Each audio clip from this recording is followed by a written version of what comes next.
నమస్కారం మిత్రులారా. ఈరోజు వార్తాపత్రికల్లో ముఖ్యాంశాలు చూసుకున్నట్లయితే హైదరాబాదులో దంచుకొట్టినటువంటి వాహనానైతే ఇచ్చారు మిత్రులారా. బైకులు, పలు వాహనాలు అక్కడ ట్రాఫిక్లో అస్తవ్యస్తమని అయితే ఇచ్చారు మిత్రులారా.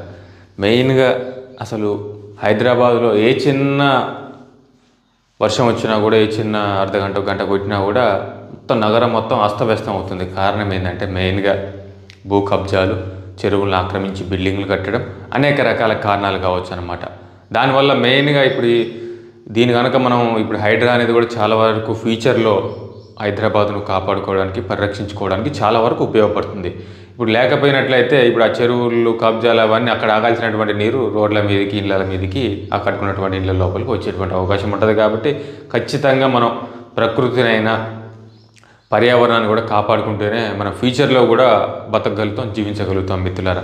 ఖచ్చితంగా ప్రతి ఒక్కరు కూడా అసలు మన వాతావరణం కూడా మారిపోయింది. వాతావరణ శైలి కూడా వానాకాలం ఎండాకాలం లాగుంది, ఎండాకాలం వానాకాలం లాగుంది. అసలు ఆ కాలాలు అనేవి లేకుండా అవుతున్నాయి. కాబట్టి ప్రకృతిని కాపాడుకుంటేనే మన ఫ్యూచర్లో కూడా ఎక్కువ కాలం జీవించగలుగుతాం, వచ్చేటువంటి తరాలను అయితే కాపాడుకోగలుగుతాం మిత్రులారా.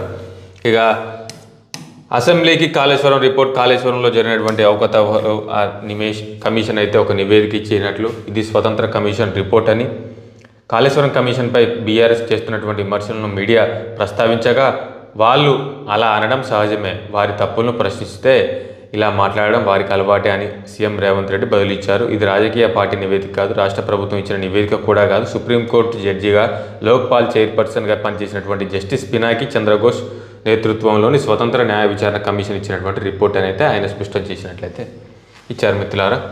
ఇక వాదన వినిపించుకోవడానికి ప్రతిపక్ష నేతలకు అవకాశం ఇస్తాం. నాటి ప్రభుత్వ పెద్దలు, ఐఏఎస్లు, ఇంజనీర్లు, ఏజెన్సీల పాత్రను కమిషన్ నిగ్గు తేల్చింది. అంచనాలను మార్చి అవినీతికి పాల్పడ్డట్లు బయటపెట్టింది. రాజకీయ కక్ష సాధింపుల కోసం సర్కార్ నిర్ణయాలు తీసుకోదు. చట్ట పరిధిలో ఒక పద్ధతి ప్రకారం ముందుకెళ్తామని వెల్లడి. కాళేశ్వరంపై జస్టిస్ ఘోష్ కమిషన్ ఇచ్చినటువంటి 665 పేజీల నివేదిక కేబినెట్ ఆమోదం అయితే ఇచ్చారు మిత్రులారా.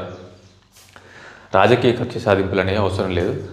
ఖచ్చితంగా చట్టం తన పని తాను చేసుకోపోవాలి. ఇప్పుడు కొన్ని రకాలైతే వినపడుతున్నాయి.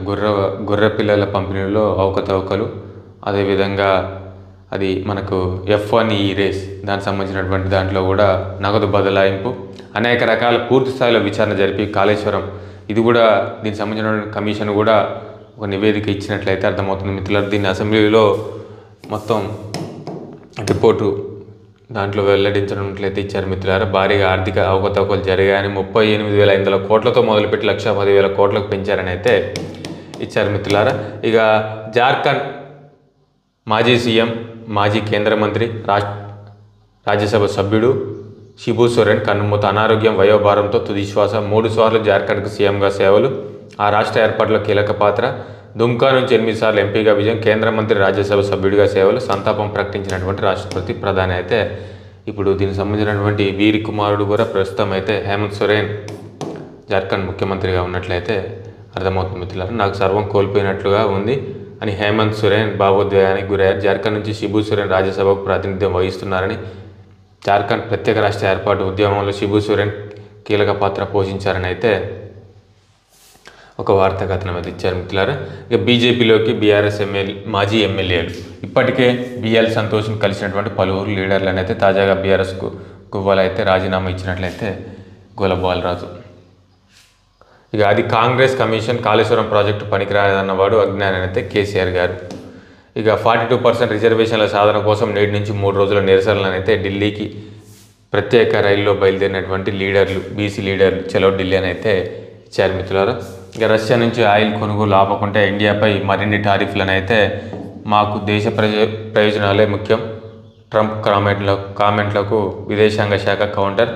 బల్క్గా ఆయిల్ దిగుమతి చేసుకుని ఓపెన్ మార్కెట్లో అమ్ముకుంటున్నది ట్రంప్ అని అయితే ఇచ్చారు మిత్రులు. ఇండియా భారీ లాభాలు పొందుతున్నది. రష్యా, ఉక్రెయిన్ వారికి పరోక్షంగా నిధులు సమకూరుస్తున్నటువంటి విమర్శ అయితే ఇచ్చారు మిత్రులారా. ట్రంప్ తీసుకున్నటువంటి నిర్ణయాలు ఆ దేశంలో కూడా నష్టం జరిగేటువంటి అవకాశం ఉందని అయితే మనం చూస్తూనే ఉన్నాం మిత్రులారా. ఖచ్చితంగా అతని మీద తీవ్ర స్థాయిలో అక్కడ ఉన్నటువంటి అమెరికాలో ఉన్నటువంటి స్థానికులు కూడా నిరసన చెప్తున్నట్లయితే చూసాం. అతని నిర్ణయాలైనా, అతని వైఖరి అయినా చాలా కఠినంగా ఉన్నది. ఖచ్చితంగా ట్రంప్కి ఏదో ఒక రోజు ఖచ్చితంగా అతనికి బుద్ధి వచ్చేటువంటి అవకాశం అయితే ఉంటుంది మిత్రులారా. ఇది ఏమనంటే దేశాలపై సుంకాలు విధిస్తామని అయితే బెదిరింపులు, ఖచ్చితంగా వారికే నష్టం జరిగేటువంటి అవకాశం ఉంటుంది. ఈనాడులో చూసుకున్నట్లయితే అసెంబ్లీకి ఘోష్ నివేదిక, ఇక వ్యక్తిగత నిర్ణయాలు, ఆర్థిక అవకతవకలు, డిజైన్ల నిర్మాణం, నాణ్యత లోపాలతో బ్యారేజీలకు నష్టం అని అయితే ఇచ్చారు మిత్రులారా. ఇక ఉత్కంఠ పోరులో భారత్ విజయం విజృంభించినటువంటి సిరాజ్, మార్గదర్శి ఫైనాన్షియల్పై క్రిమినల్ కేసు కొట్టివేత, ఇక మూగపోయినటువంటి గిరిజన గలం జేఎంఎం అగ్రనేత శిబు సోరెన్ కన్నుమూత, ఇక భారత్పై సుంకాలు మరింతగా పెంచుతామని ట్రంప్ అని అయితే అన్ని వార్తాపత్రికల్లో ఇవే కథనాలు అయితే ఇచ్చారు మిత్రులారా. ఇక నిజమైన భారతీయులు అలాంటి మాటలు అనరని రాహుల్ గాంధీకి సుప్రీంకోర్టు మందలింపు, కాంగ్రెస్ అగ్రనేతపై లక్నో ట్రయల్ కోర్టు విచారణ నిలిపివేత. ఇది ఈనాడులో. మన తెలంగాణ చూద్దాం. మన తెలంగాణలో చూసుకున్నట్లయితే వరదల్లో నగరం, ట్రాఫిక్లో జనం. ఇక ఎప్పుడైనా అరెస్టులు భయపడొద్దు, ధైర్యంగా ఉండండి, నాయకులకు కేసీఆర్ పిలుపు, హైకోర్టు ఆదేశాలతో కవిత దీక్ష విరమణ, 42% రిజర్వేషన్లు ఇవ్వకపోతే రణరంగం సృష్టిస్తామని అయితే జాగృతి అధ్యక్షురాలు కవిత. ఇక కాంగ్రెస్ చెలో అస్థిన, మార్నింగ్ వాక్లో ఎంపీ చైన్ చోరీ, ఢిల్లీలోని పోలాండ్ దౌత్య కార్యాలయం సమీపంలో ఘటన, తమిళనాడుకు చెందినటువంటి కాంగ్రెస్ ఎంపీ సుధా రామకృష్ణన్కు చేదు అనుభవం.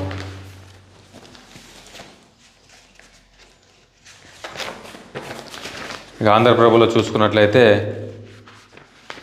ఈ నివేదిక ఊహించిన దుష్ప్రచారాన్ని తిప్పికొట్టండి అంటే కేసీఆర్ బీఆర్ఎస్ నేతలకు పిలుపు, కాళేశ్వరంలో అన్ని లోపాలే అంతా కేసీఆర్ వల్లే అని అయితే కాళేశ్వరం నివేదిక రిపోర్ట్. ఇక హైదరాబాద్లో వర్ష బీభోత్సవం, జార్ఖండ్ జాతి గురువు శిబు సోరెన్ కన్నుమూత. ఇక అరబ్బులకు అన్నపూర్ణ కోట్లాది మందికి ఫుడ్ సప్లై, ఆహార సంక్షోభాన్ని తీరుస్తున్నటువంటి భారత్ విశ్వసనీయ ఆహార సరఫరాదారుగా గుర్తింపు, మన దినుసులపై పెరిగినటువంటి నమ్మకం, దేశీయంగా వ్యవసాయ ఉత్పత్తులు పెరగడంతో సానుకూలత, బియ్యం, గోధుమలు, మొక్కజొన్న, పప్పు ధాన్యాలు, నూనె గింజల సరఫరా. ఇక లైఫ్ సెన్సెన్స్